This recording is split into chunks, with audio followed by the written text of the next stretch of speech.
I'm going to play you one called Darling Cola. That's a wildcat kitten from Kentucky, and she carried a gun, and she was a moonshine gal. She's the kind of a girl, boys, you wouldn't want to marry.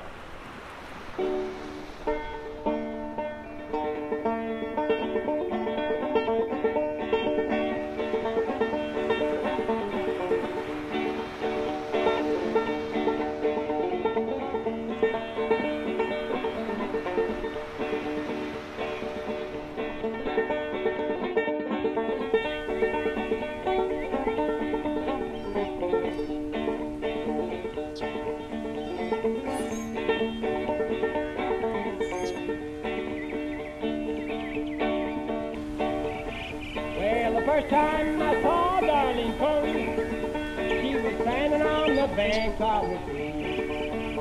Had a pistol strapped around her body, and a banjo on her knee.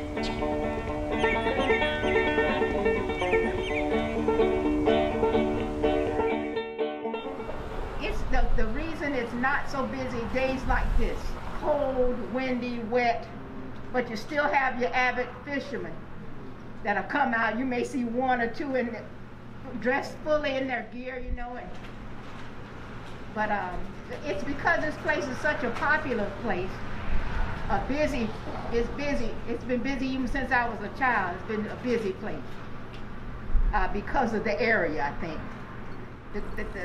This was a driving bridge, and you may know the history about it, but this was a driving bridge. They were going to get rid of it and close it and make it a barrier reef. And there was a gentleman that you'll see signs out there. His name is George Clayton. He seriously wanted the fishermen to have a place to fish. So what he did, he advocated to get signatures, petitions to get this bridge saved for the fishermen, and they built a new bridge, and he was successful. I've got pictures of him in here. He came last year to visit us. Very nice gentleman. He was a state representative, and he was in the service and all, but he advocated to get this bridge saved. He made this and brought it to us when he found out we were here.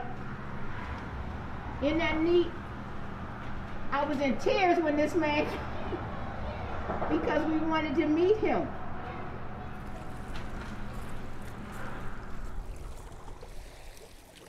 Isn't that awesome? Because people fished here for years. Like I said, it's a mile-long driving bridge. We fished on it while cars were coming. It was tough, but it was amazing. People would be catching fish, and the drivers would see and stop and look to see what you had, you know. But amazing place. We try to be quality for others, you know. We don't think of ourselves, you know, but how we think of how we want someone to make us feel, you know. So they come in, when they used to come in, they just would enjoy them. So we end up like we're talking now, and then we learn so much about them, and we take pictures. And I remember they coming back the next year. They say, "You remember me?" And I go to, there's your picture up here, you know. And since when they come in, I tear them off and take it to the window and say, "Wow, you remember us?" And my husband used to talk about me doing that, and now he does it. It's like, I know your name. Your picture's up here, you know. It's funny, huh?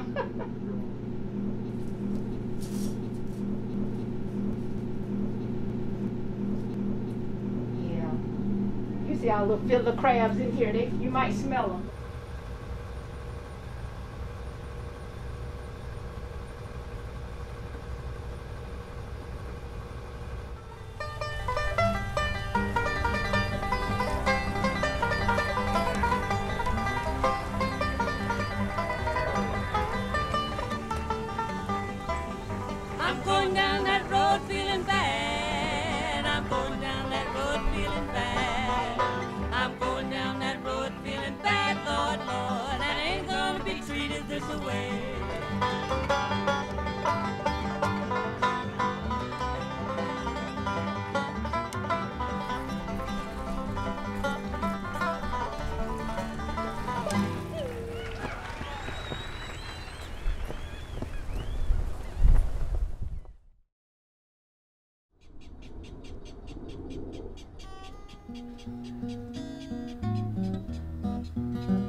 I mean, honestly, I think the greatest part about working in the marine field is the fact that you get to be outside for all of it. I can't imagine why anyone probably wouldn't want to be out here just volunteering, because you can, I mean, you spend all of it outside, and it's beautiful here, at least in my opinion. If you don't like the outdoors, then you might not like volunteering here, but that's probably how I would pitch it. You know, a lot of it is outdoor work. Once you're done, you know, you can go hop over to the beach here, and I mean, Palm Beach beaches are perfect. It's not like Jacksonville Beach, where it's like there's just hundreds of people there. It's very quiet here.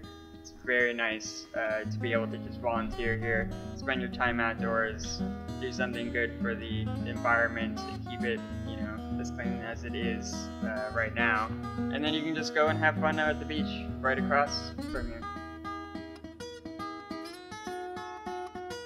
I would just encourage people to come out here, you know, fish, you know, throw a cast net out, maybe do some kayaking on the St. John's River, where you'll maybe see some dolphins. You might see, you know, pop dolphins, you might see, you know, young dolphins, and I think that'll give you a good idea of just how important these places are for nesting species.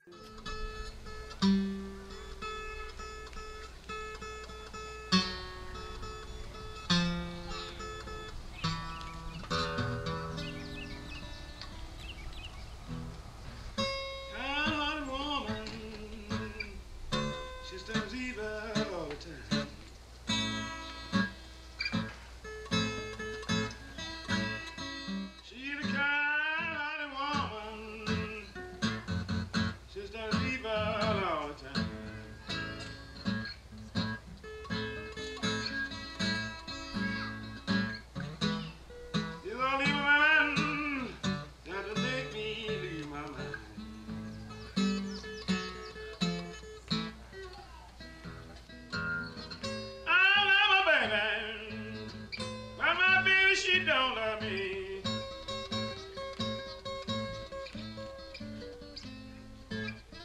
I love my baby.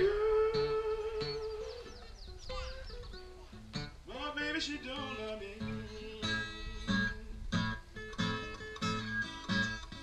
Well, I love that woman. See, she gives my boy.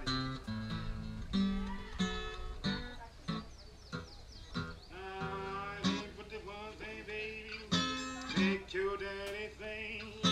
When I think pretty mama, that's when I begin to drink.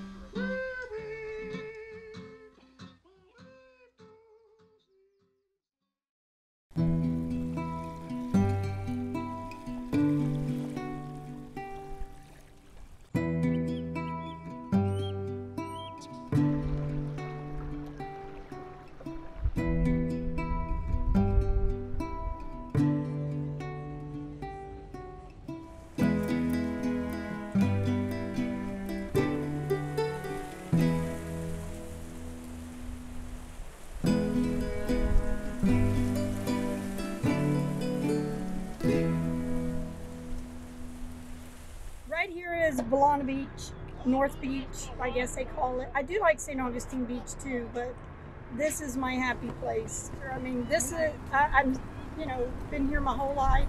I'm 66 and I love it here. Can't imagine ever being anywhere else. Can't imagine. I mean, look at it. It's beautiful out here. It's quiet. Listen, it's quiet.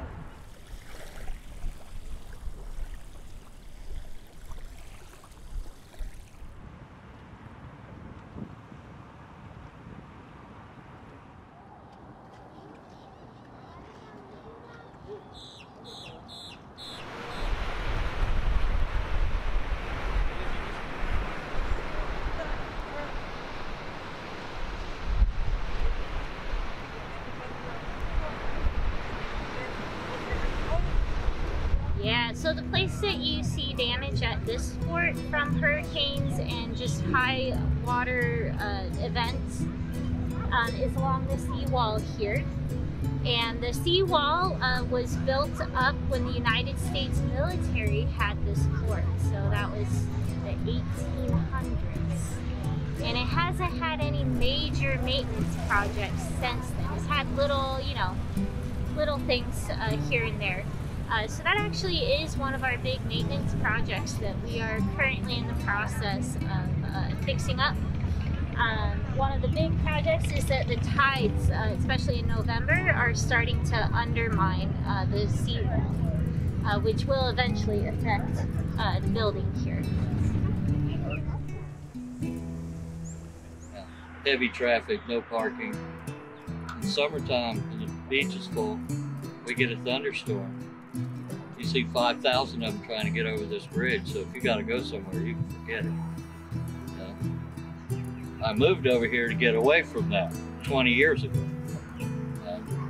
from St. Augustine Beach. Like that when Floyd came through that year, and then it was just one hurricane after another. That was very stressful. That was horrible, and I swore I was moving out of this town. I wasn't going to live anywhere along the coast. When a hurricane does come and you hear about it, your brain remembers what you saw, and you think, "Dear God, please don't let me come home to nothing."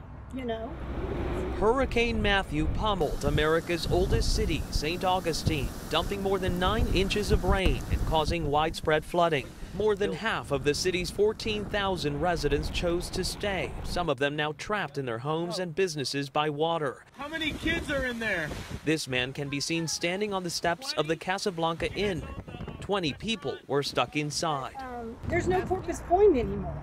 You know, there's no beautiful area back there like we used to go to, and just the memories that we made back in early 70s, I guess. That out there used to be all just scrub oaks, grass, and dunes. All of Porpoise Point, where all those homes are. There was a bluff out there that was 40 or 50 feet high. It was our makeout place in high school. And it overlooked the inlet, and it had tidal pools, you know. And many a party out there, you know, high school parties.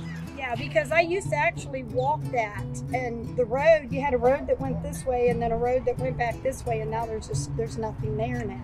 It's all gone. So there's a big difference and a change in this city. Traffic, people, you know, whatever you want to call it, but environmental wise, I would say that it's so different.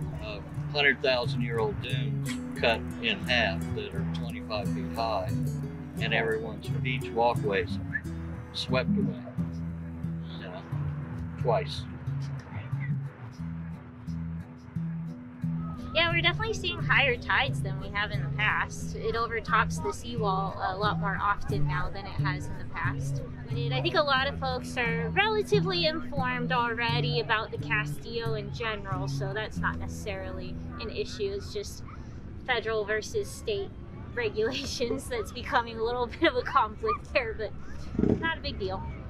And then by the time they were all gone, I was right back to, you know, loving it again.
my back against an oak, thinking it was a mighty tree. But first it bended, and then it broke, just as your love calls to me. I put my hand into some rosy bush, thinking it was the sweetest flower that grew. I pricked my finger